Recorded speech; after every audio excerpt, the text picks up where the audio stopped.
Hey there, unbreakable lovers. This week we've been talking about the topic of anger, and that's a really good one, and I've had quite a few responses from that. But I've got a really good example for you. Over the last 3 or 4 days, I've been working on a new course that we're doing on communication, and you know, I've been working hard over 2 solid days to get the content all good and everything, and somehow I did something wrong and I lost 2 days of work. So I woke up the next day and I was ready to get going again, and it disappeared. I could not find my work and I was furious. I was really angry, and you know, like I was really actually mostly angry at myself because I thought, what have I done wrong? You know, it's the user, it's me, you know. So I was really, really angry for a while until I'm like, look, there's nothing I can do. I'm just going to have to do it all again. So I just began that process. But, you know, anger is actually a normal emotion. If I didn't get angry at that point, you would think, well, gosh, there's something wrong with her. How could she not be angry about that? I've just invested 2 days into something and lost it. So it really is a very normal emotion.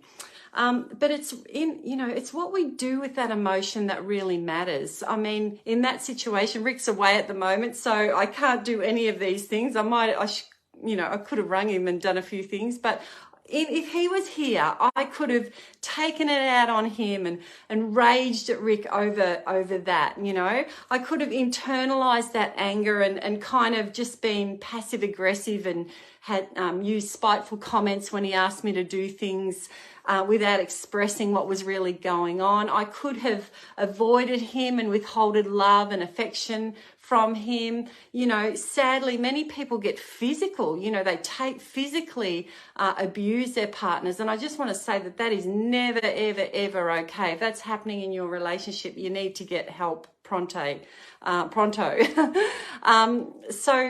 But really with anger, if we want to really have a great relationship, we need to really grow through this and really be able to be angry, but not to dump that on our partner and hurt those that are around us. I've got a really good quote that I want you to remember, and the quote is, when you get furious, get curious. Okay, can you remember that? Write it down on a piece of paper, stick it on your fridge, in your bedroom somewhere. When I get furious, I'm going to get curious. Because our emotions are our greatest teachers. Because there's something underneath that emotion. Something about that anger is actually trying to tell me something. So when you think about what those possibilities could be, like, you know, there's many times, you know, people actually have deep wounds from the past. And what happens in a relationship, there's nobody that gets closer to you than your partner, right? So when your partner gets close, they push on that wound in some measure or manner, and then you explode, you get triggered, if you like, that heightened response. So we get angry. So, you know, we can get angry from that type of thing, and that really needs to be worked on. We could also, you know, often talk to people about kind of anger is a bit like a volcano. You know, we've got, stress at work, we're running around after the kids, we're feeling overwhelmed. You know, all these things are building up like a volcano, and then your partner does ask you to do one tiny little thing at the end of the day, and then that feeling of being overwhelmed just makes you explode in anger. You know, maybe you can't say no, and that, you know, you haven't been able to be able to say no to things, and that is causing that overwhelming feeling. Maybe you're just trying to do too much, you know, and that volcano is building. There's lots of things that can happen for us to get into that explosive state. Another thing that we can do in our relationships when we feel angry is ask ourselves, what did I need in that moment that I didn't get? Because that's usually what makes us angry, right? I don't feel heard. I don't feel listened to. I don't feel love. You've actually, by what you've done, you've rejected me. I don't feel valuable. You're criticizing me and mocking me. That makes me feel foolish, and I don't feel like I have value. I don't feel seen by you. There's so many things that can be happening underneath. And so we need to get really curious about those things. What's really going on? Because anger is just like the smoke and whatever coming out of the volcano. So we need to get very curious.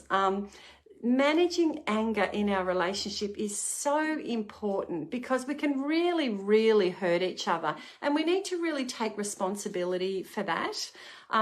Even in communication, when we're communicating with our partner, that can quickly turn to really unhealthy conflict. So we need to be able to measure how angry we're getting, because you might be a little bit upset, like emotionally feeling upset. You might be a 3, you're getting a little bit heightened. You might even be a 5 and be able to calm yourself down and to be able to continue the conversation that you're having about whatever. But we need to recognize when we're getting to a 6 or a 7 that we actually, in our relationships, we need to be able to say, look, honey, time out. Let's just pick this up at 3 o'clock this afternoon. Give yourself a couple of hours, because actually when we're getting angry, our body has got involved. Like our body has moved into that reactive state, fight, flight, freeze, whatever. So your body takes over. I often, every now and then in a counseling session, you can just see, sometimes, not very often, thank goodness, but people get really angry. And I know, I kind of quickly try and bring it down, but I know that if they're both in that state, there's actually, we've wiped out the rest of our time together. We have an hour, that 15 minutes into it, they get angry, and it's like, well, the other 45 minutes is just a waste of time, because you can't really, your body has taken over. So you're very reactive. You say things that you don't mean and all that sort of stuff. So to have a timeout, at least 40 minutes, you need a 40-minute timeout just to calm down and just kind of try and identify that emotion in you before it gets out of control, because it's okay to have a timeout. Talk about it with your partner. Like, I really want to overcome this anger that I tend to run to, in situations. So how about we just kind of do it this way? When we feel we're getting heightened in our conversations, when we're talking about something a bit deeper, let's just give each other the blessing of a timeout, and we'll come back to it later when we're calm, when our attitude is right, when we're wanting to have a win-win out of that situation, and you will get much better results. So guys, anger is a normal emotion, just like all those other glorious emotions that make us incredible, feeling beautiful people. So don't be afraid of it. Just manage it and work on that together so that you don't continually hurt each other with it. All right, guys, great to chat to you today, and have a great weekend, the rest of the weekend. Bye-bye.